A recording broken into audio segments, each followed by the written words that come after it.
Good evening and welcome back to Channel 514, where we are continuing our series exploring ancient literature, and of course we are continuing with our overview of Homer's Iliad.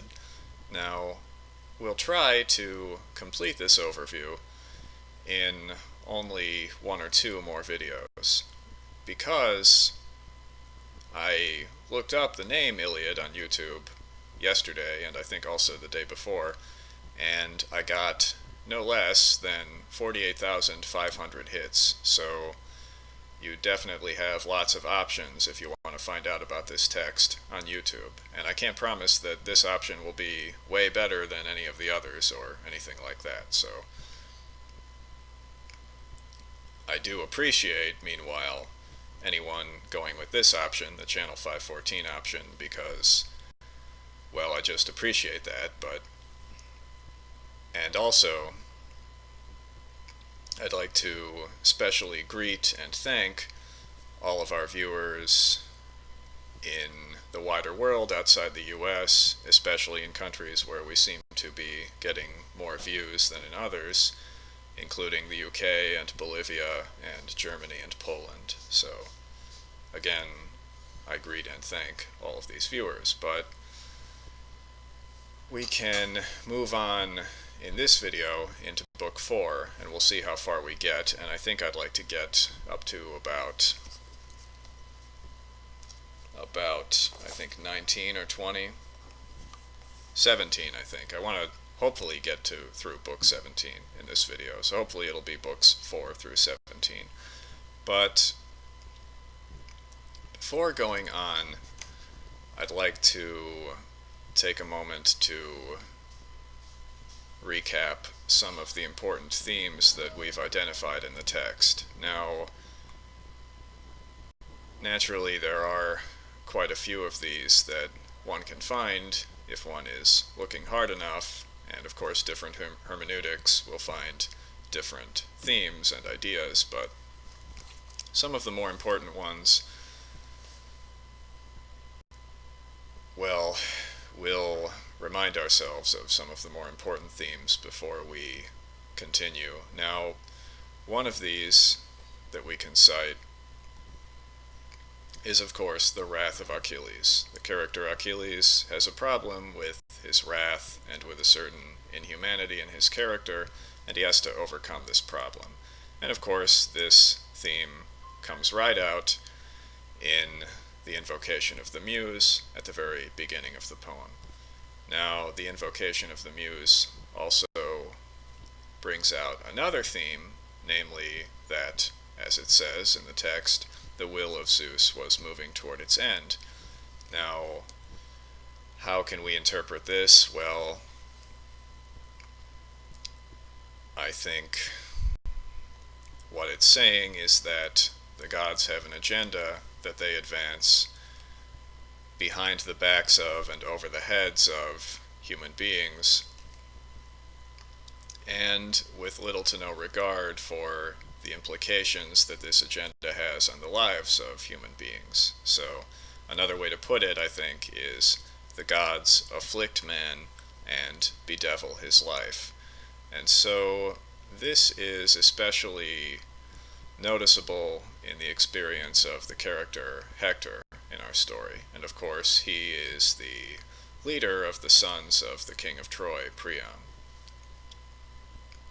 Now, another of these themes, of course, would be the doomed and tragic and desperate struggle of the Trojans to defend their home. And of course we know that they will fail and they'll lose and their city will be destroyed, etc. But it's often noted, and I think not without warrant, that they come across as more human or more sympathetic than a lot of the Achaean characters, who after all are marauders, essentially, an attacking army that's trying to destroy a bustling, prosperous society. Now, another theme that is one of the ones well, it's really the one that is cited more often than any other by scholars and commentators down through the centuries, and that is, of course, this warrior ethos, this celebration of valor and heroism. And certainly that's there, that's a theme in our story, but I think it's often overemphasized at the expense of the themes that the author himself seems to be self-consciously highlighting. Now, one more that I'll mention is the idea of Moira or fate, an unalterable course of things that not even the gods can change.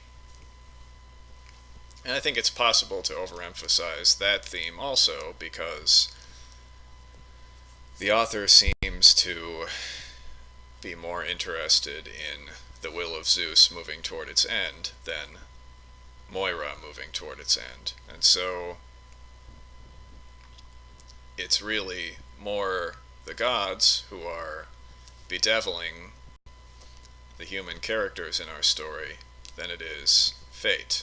But fate is there too, and it's sometimes spoken of explicitly in the text. Now, we are going to move ahead with chapter 4, so let's remind ourselves of what was happening where we left off. Now, of course, Achilles, the great champion of the Achaeans, who are mainland Greeks, Greeks from the mainland and the islands, who are attacking the city of Troy in northwestern Asia Minor, near the Bosporus.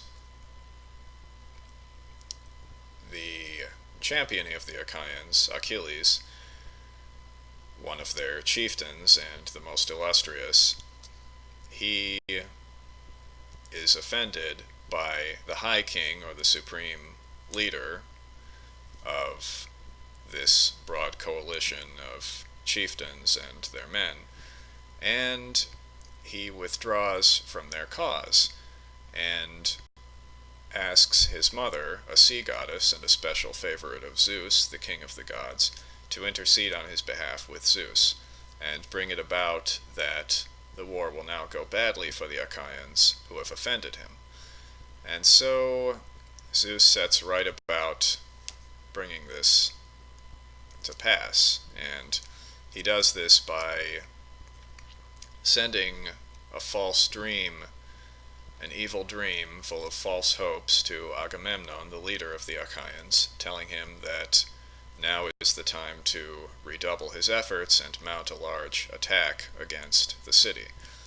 And Agamemnon gets right down to this, but before the two sides engage in a battle, they agree on a single combat between the brother of Agamemnon, Menelaus, the king of Sparta,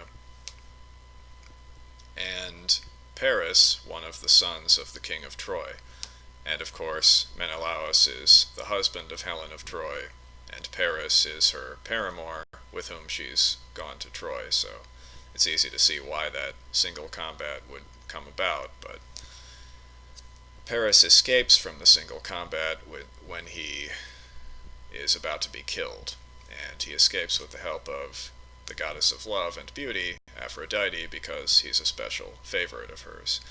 And that's where we leave off. So there's a truce between the two sides. They haven't engaged in a battle yet because they were hoping that this single combat would decide the whole affair.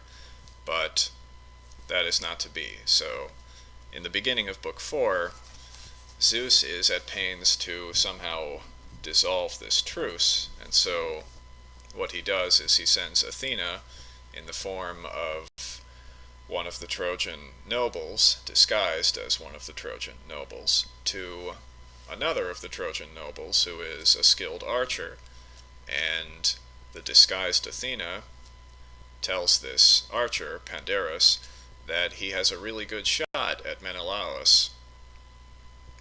And why doesn't he take that shot and kill the belligerent party kill the man on whose behalf the Achaeans have come to Troy. And so Pandarus decides literally to give it a shot, but Athena diverts the arrow so that it only wounds Menelaus instead of killing him. But of course, the job is done now, the truce is broken, and so the two sides join battle. And this battle that they're fighting will go on through much of a day and will make up the content of the next few books in our epic. So let's just flip along here and see what we come across, and anything significant I'll mention.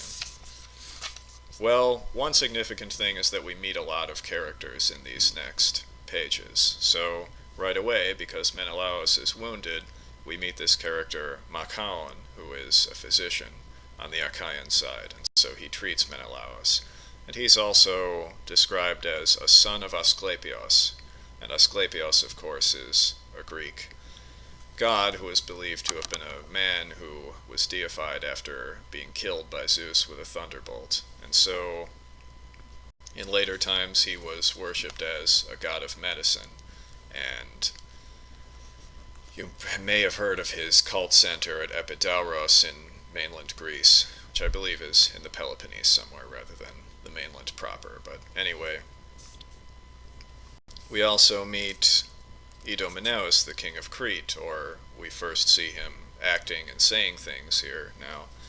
We also meet Diomedes, the king of Calydon, who turns out to be one of the more illustrious heroes on the Achaean side in the ensuing pages. Now, let's move right along here.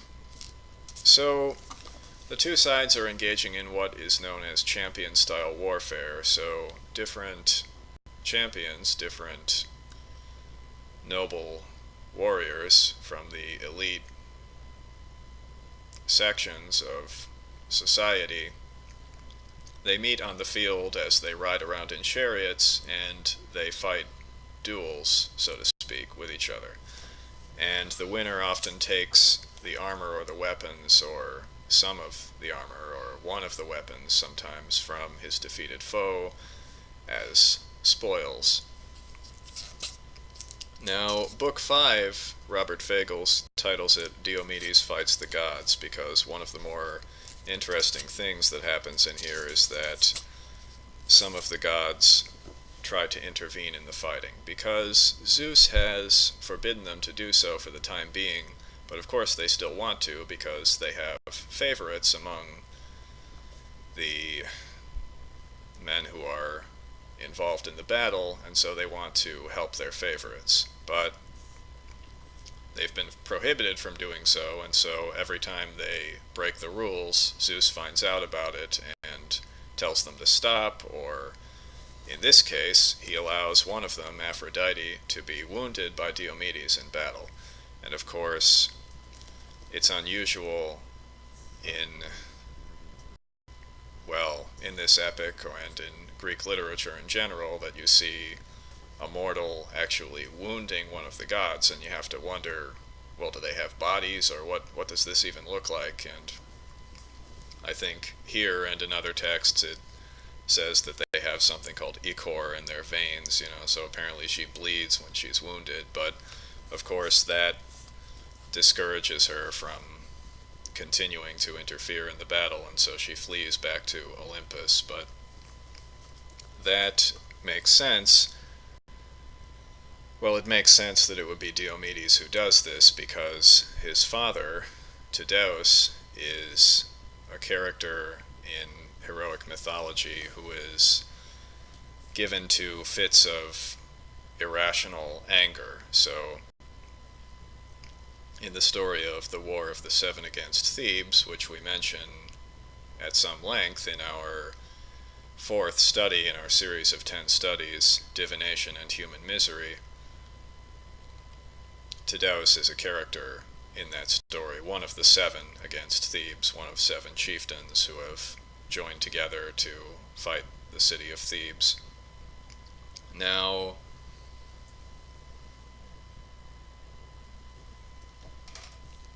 That's book 5. And in book 5, of course, we also meet Aeneas, the hero of Virgil's Aeneid, who was believed to have been an ancestor of the Roman gens Julia, the Julian clan. And he was believed to have succeeded in fleeing from the burning Troy when the city was destroyed, and in any case, we first meet him here in the Iliad. And let's see. What else can we talk about in Book 5? We also meet Sarpedon, the king of these people called the Lycians, from a place called Lucia, a region in Asia Minor. And later he'll make one more important appearance, at least one more. But we won't get into that here. So what else happens here? There's a lot of infighting or argument among the gods, because of course they're not happy that Zeus isn't allowing them to interfere in the battle on behalf of their personal favorites. So next we get to book 6, and Fagles calls this Hector Returns to Troy. And in this book, of course, Hector, the leader of the Trojan side, he comes into the city while the battle is raging outside, and he orders that they make a sacrifice to the goddess Athena.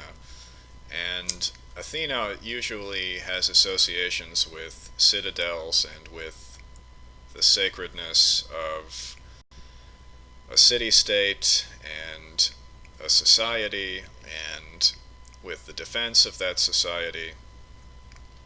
And sometimes her name is interpreted as meaning something like she of the citadel or something like that, so it makes sense that they would be offering sacrifice to her. So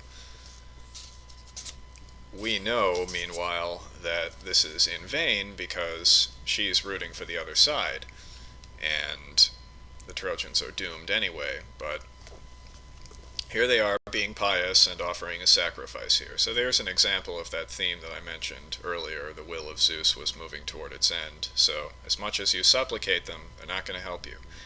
Now,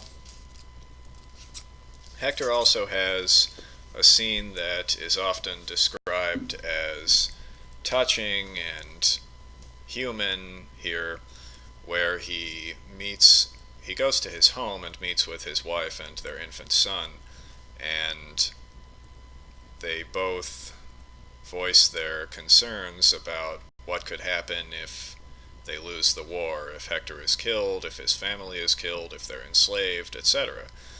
And when his infant son cries out in fright at the sight of his father's face, hidden by a helmet with a big plume and all that, Hector lifts up his infant son and prays that his son grow up to be a greater hero than his father. And also we know that that prayer is in vain because his son will be killed when the city is taken. So that's an example of how readers and critics often see the Trojan characters like Hector and his family as being more human or more sympathetic than the Achaean characters, who are the aggressors. Now, Book 7 is called by Fagles Ajax Duels with Hector.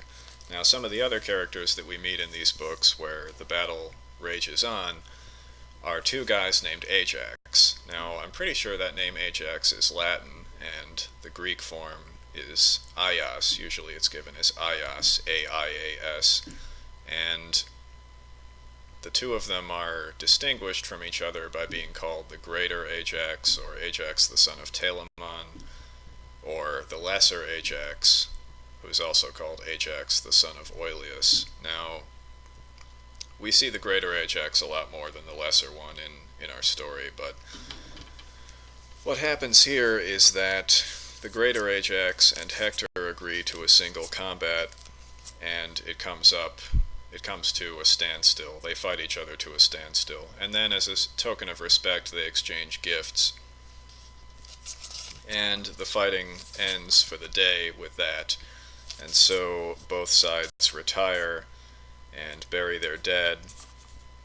And then at the very end of the book, we find this line: "Then down they lay at last, and took the gift of sleep." So day two in our story, or the second, well, the first day of fighting in our story, has come to an end. And now we get to book 8, which Fagles calls "The Tide of Battle Turns," because up till now, well, in the previous day's battle, it seemed that the Achaean princes and chieftains were doing pretty well, and they were usually winning the duels that they engaged in with the champions of the Trojan side. But in Book 8, things start to go well for the Trojans, and they start to gain ground. Now, let's see if there's anything in particular that I'd like to point out about this besides that. It's mainly the same characters that we meet, that we see in action here.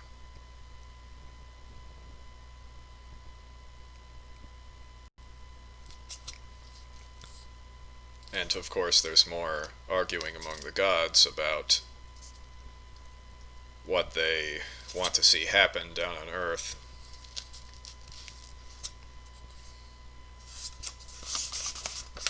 Well, at the very end of this book, at the very end of Book 8, there's a long speech by Hector in which he urges his men to continue to press the enemy hard. So, having made some gains, they'd rather entrench themselves, so to speak, or they'd rather push their advantage and try to destroy their enemy once and for all, instead of just being satisfied with having made a good show of their own valor and then returning to their city and letting the next day go however it will. So Hector makes a big speech exhorting his men to fight on.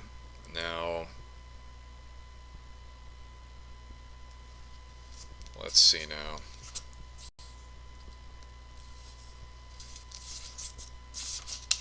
I just want to make sure there's not something here that's very interesting that I'm missing.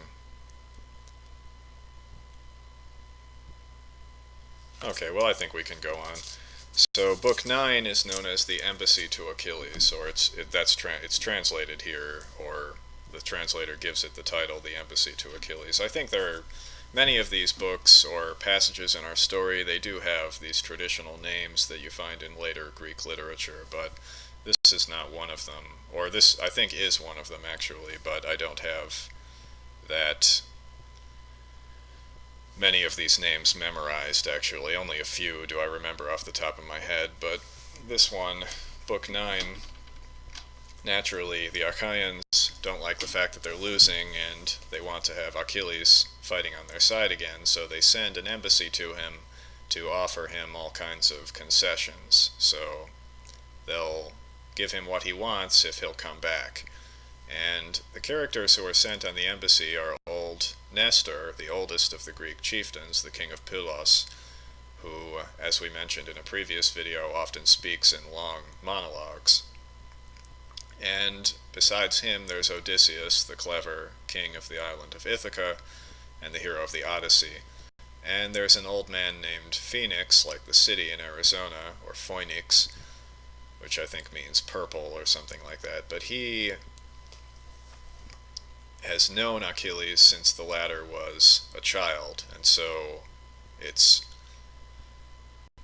seems that perhaps he'll have some influence over him. But they're unsuccessful in this project because Achilles tells them that he's going home no matter what, and they can make all the concessions they want, but he's decided not to stick around and just to go back to his homeland and live a long life there rather than seeking glory and risking his life under the walls of Troy.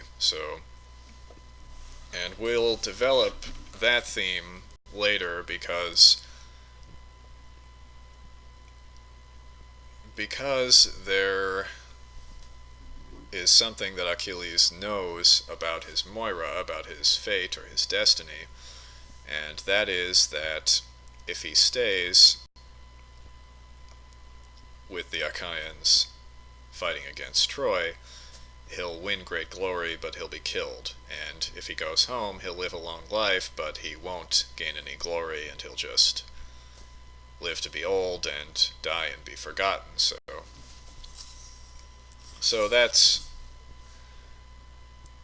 that is a part of our story that relates to the theme of Moira or fate, and it also has to do with Achilles' personal merit, his character, his valor, etc., etc. But again, we can talk about that more later if we want to. But Book 10 is called here Marauding Through the Night, but I think the traditional title for it is something like The Night Raid.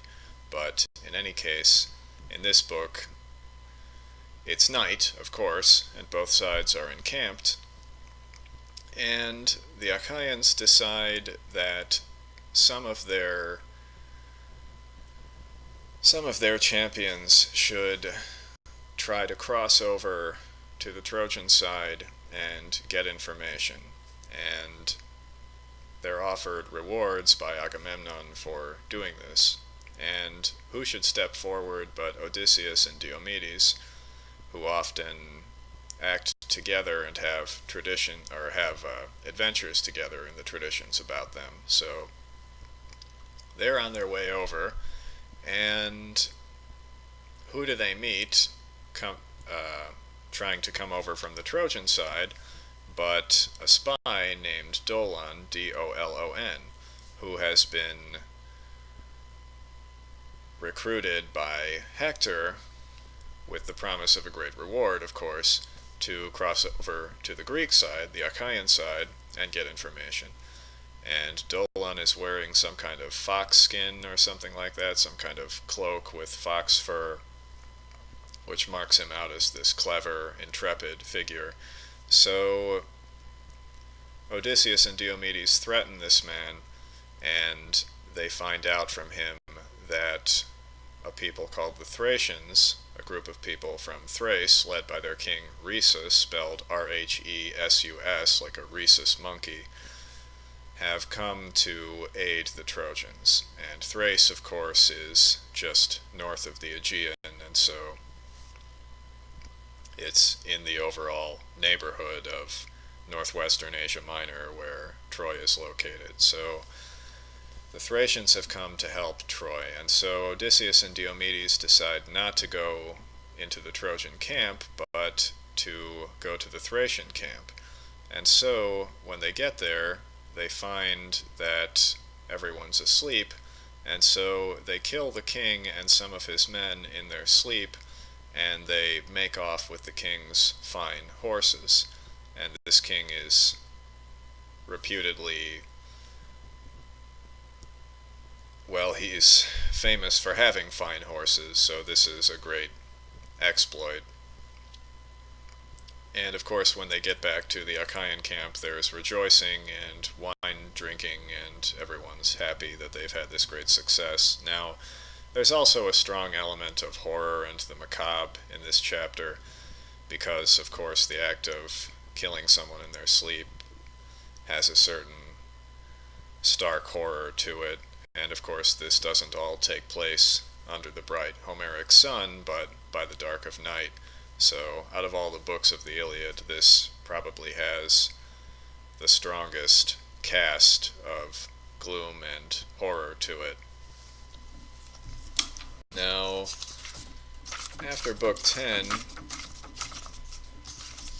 we find Book 11, which Fagles calls Agamemnon's Day of Glory. Now, what happens in this one is that the battle resumes, and Agamemnon, the High King, the King of Mycenae, and the leader of the Achaean cause, he gives a good account of himself on the battlefield, but again, the battle continues, and the character Patroclus, the close friend and associate of Achilles, shows himself as being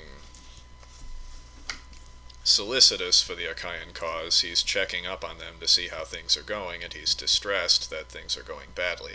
And of course, he would like his friend Achilles to return to the battle, but that seems to be impossible to bring about at this point. Now, in Book 12, which Fagles calls The Trojans Storm the Rampart, the important thing going on is that the Trojans have reached the wooden stockade surrounding the Greek camp, and they set about attacking the stockade and trying to burn it so that they can get to the other side and destroy the Achaeans' ships, and so force a decisive confrontation with their enemy and hopefully destroy them once and for all.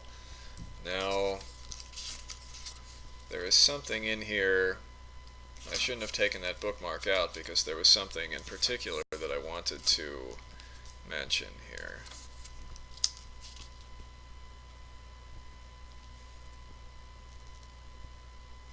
Well, one interesting thing is that a character, Polydamas, another of the Trojan princes, he takes the omens from the flight of birds, and he predicts that this effort to destroy the Achaean ships is not going to succeed, and that it's going to amount to a trap that will trap the Trojans.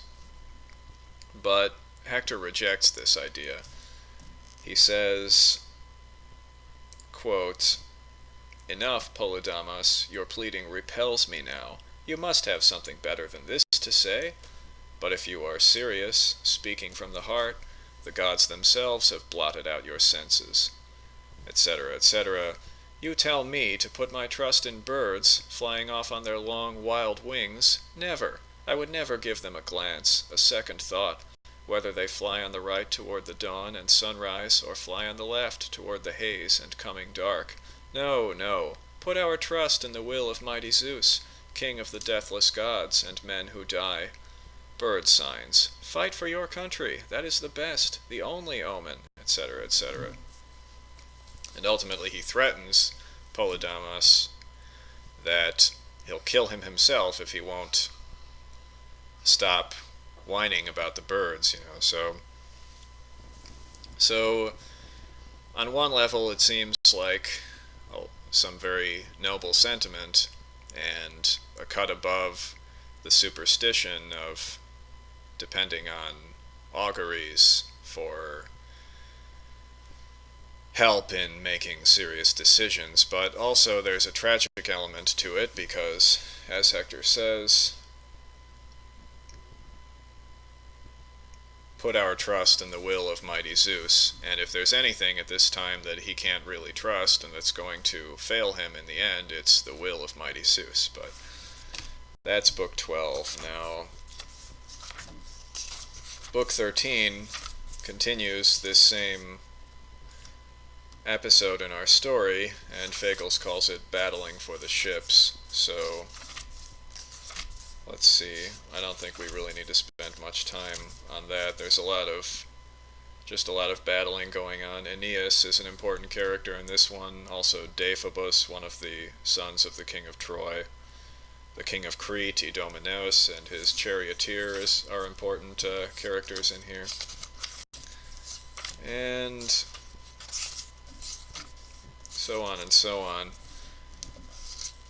Book 14 is called Hera Outflanks Zeus, because what happens in this book is that Hera, the queen of the gods, the wife of Zeus, she uses her charms to distract her husband, who is watching the battle from Mount Ida, a mountain that overlooks the plain where Troy is located. And once Zeus realizes what she's doing, and that while he's distracted, things are going just the opposite of the way he wants them to go, then he rages and threatens his wife and gets back down to work. So that would be Book 14. Now, Book 15 is called here, our translator calls it the Achaean armies at bay. So this crisis situation in which the Achaeans are desperately struggling to defend their camp and their ships continues. So this is sort of a reversal of the overall pattern of the course of this war, in which the Achaeans are, of course, besieging a city, Troy. Now they're the ones themselves being besieged. And I think that's as far as we'll go here, because there is... Well, no, I think, yeah, we should go a little farther. So, in Book 16, which our translator calls Patroclus Fights and Dies, you can imagine what happens. We've already seen that Patroclus, the friend of Achilles, wants to help the Achaean cause. He wants his friend to return to the fight, but that's not about to happen, and so he's so distraught over how precarious the situation has become that he begs and pleads with his friend Achilles and weeps and begs that if his friend won't return to the fight, then that he himself, Patroclus, be allowed to do so disguised as his friend, so wearing the armor of his friend. And so he does this, and he gives a good account of himself, and even kills the character Sarpedon, the king of the Lycians, and he goes a little too far. And of course the gods pity him, realizing that he's acting in goodwill, but that his efforts are doomed, and that he's, in effect, stuck his neck out and gone out to meet his doom. And so the gods pity him, but they know this is part of the will of Zeus moving toward its end, and so they let it go ahead and happen. So what happens is that, in revenge for Patroclus killing Sarpedon, the king of the Lycians, Hector, the leader of the Trojans, kills Patroclus. And having done this, he strips off the dead man's armor, Achilles' armor, and puts it on himself. And let's see. They have words with each other as Patroclus is dying, and I think there's some significance to that, so I think we should take a moment to look at it.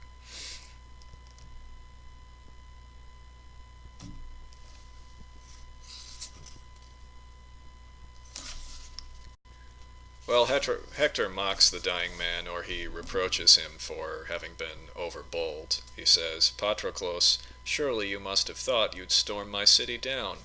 You'd wrest from the wives of Troy their day of freedom, drag them off in ships to your own dear fatherland. You fool! Rearing in their defense, my war team, Hector's horses, were charging out to battle, galloping, full stretch. And I with my spear, Hector, shining among my combat-loving comrades, I fight away from them the fatal day. But you, the vultures, will eat your body raw."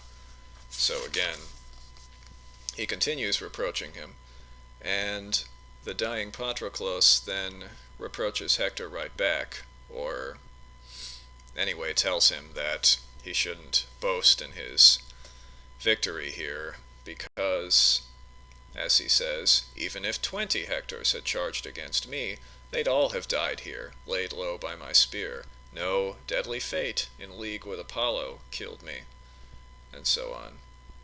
And then he says, "One more thing, take it to heart, I urge you. You too, you won't live long yourself, I swear. Already I see them looming up beside you, death and the strong force of fate, to bring you down at the hands of Aeacus' great royal son, Achilles." And then, as it says, death cut him short. So, the dying man, with the special insight that a dying man has, as you can imagine, he foretells that Hector is also doomed, and that it's fated that he's doomed. So, there's Moira again. And so that theme comes out quite clearly there, but again, I don't want to overemphasize it at the expense of the will of Zeus moving toward its end, because, as I said earlier, that's a theme that I'm interested in bringing out as much as I can, or at least fairly well when the opportunity presents itself as we move along through the text. But we are now at the end of book 17, book 16, so I guess that would be a fine enough place to stop, to cut this off, and we'll probably cover books 17 through 24, so the whole rest of the epic in the next video. So this has gone on about 40 minutes, so thanks very much to anyone who stayed with us, and we will be right back. And I know you have 48,500 options, but I hope you don't mind having this one more option. So thanks again, and take care.